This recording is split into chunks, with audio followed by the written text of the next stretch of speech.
Hello there. Welcome back. My name's Tyler. Thanks for stopping by again. We're reading a chapter a day out of the New Testament every day. Yesterday we read Galatians 1. We started it. And today we'll be moving to Galatians 2, defending the gospel, no return to the law, and that is all.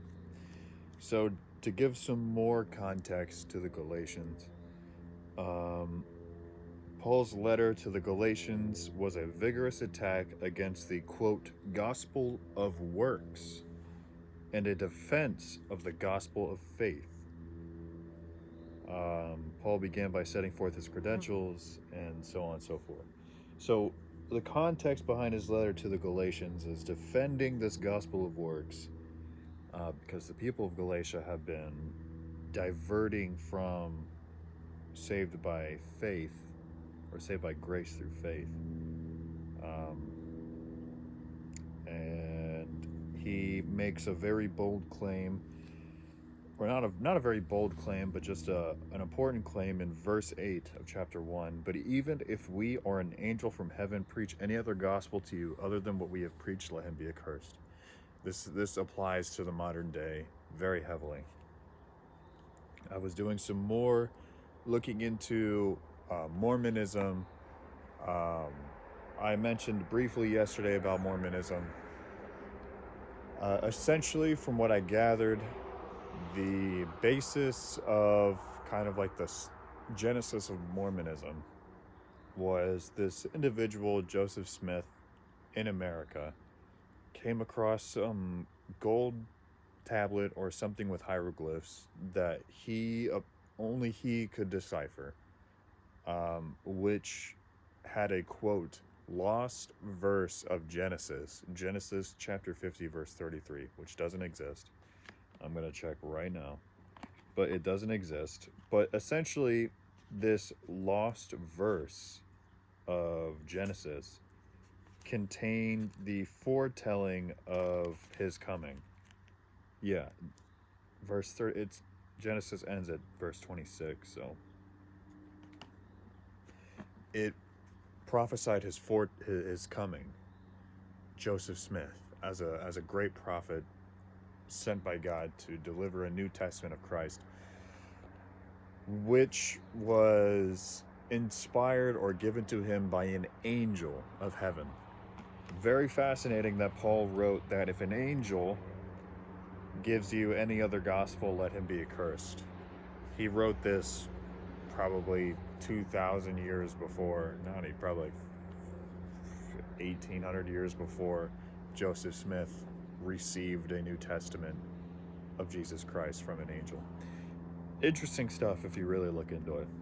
But we're not gonna sit on that for too long. I'd recommend, just if you're curious, watch some videos, look into it on your own, read up from things, what ex-Mormons say about their experiences if you're interested. And same thing with Islam.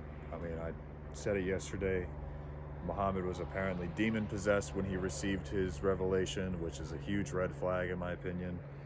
But we're not going to keep harping on that for too much longer. Let's just get into Galatians 2.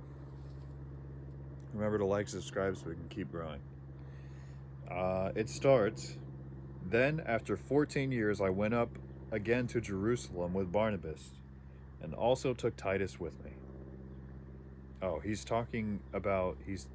in verse 18 of chapter 1, he says, "After 3 years I went up to Jerusalem to see Peter, and remained with him 15 days. After he went to the regions of Syria and Cilicia, and then and he was unknown to the churches." He's basically giving a brief history of his becoming an apostle.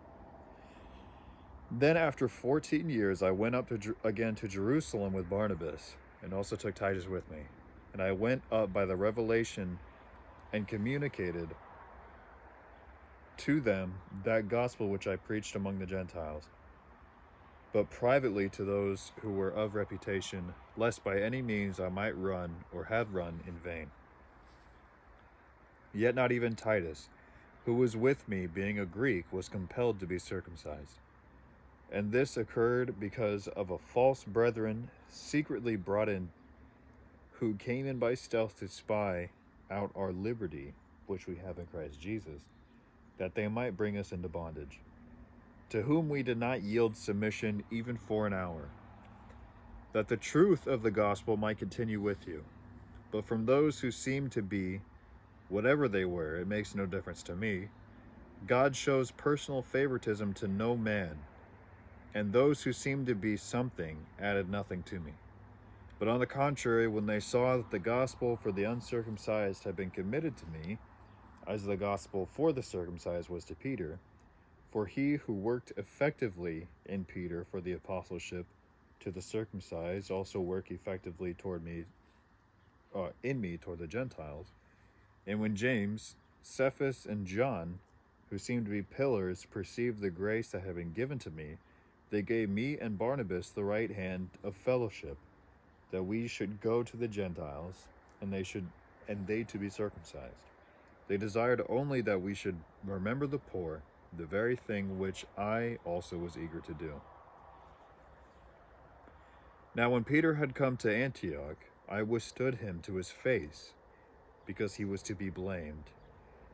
For before certain men came from James, he would eat with the Gentiles, but when they came, he withdrew and separated himself, fearing those who were of the circumcision. And the rest of the Jews also played the hypocrite with him, so that even Barnabas was carried away with their hypocrisy. But when I saw that they were not straightforward about the truth of the gospel, I said to Peter before them all, if you, being a Jew, live in the manner of the Gentiles, and not as the Jews, why do you compel Gentiles to live as Jews? We who are Jews by nature, and not sinners of the Gentiles, knowing that a man is not justified by the works of the law, but by faith in Jesus Christ. Even we have believed in Christ Jesus, that we might be justified by faith in Christ and not by the works of the law. For by the works of the law, no flesh shall be justified. But if while we seek to be justified by Christ, we ourselves are also found sinners, is Christ therefore a minister of sin? Certainly not. For if I build again those things which I destroyed, I make myself a transgressor. For I, through the law, died to the law, that I might live to God. I have been crucified with Christ. It is no longer I who live, but Christ lives in me. And the life which I now live in the flesh, I live by faith in the Son of God, who loved me and gave himself for me. I do not set aside the grace of God, for if righteousness comes through the law, then Christ died in vain. So he was openly rebuking Peter for telling people that they must become circumcised if they were to be followers of the faith, which is wrong, as Paul said. Because, for I through the law died to the law that I might live in God. Where is it? He asked him, if you being a Jew live in the manner of Gentiles and not as the Jews, why do you compel Gentiles to live as Jews? We who are Jews by nature and not sinners of the Gentiles. Knowing a man is not justified by works of the law, but by faith in Jesus Christ. Even we have believed in Jesus Christ, that we might be justified by faith in Christ and not by works of the law. For by the works of the law, no flesh shall be justified. So he's saying, what are you doing? We're not justified by the law and following the law of circumcision. We are justified by our faith in Christ Jesus.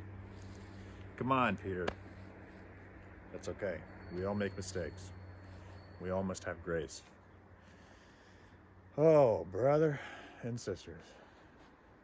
Thanks for joining. Thanks for stopping by again. This is kind of an interesting chapter. He's kind of openly rebuking, Paul is openly rebuking Peter, which is very interesting.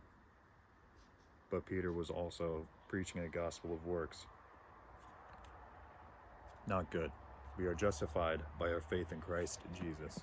Just remember that. We have hope in Christ Jesus. Thanks for stopping by. Like, subscribe. What do you think? That was chapter 2. Tomorrow will be chapter 3.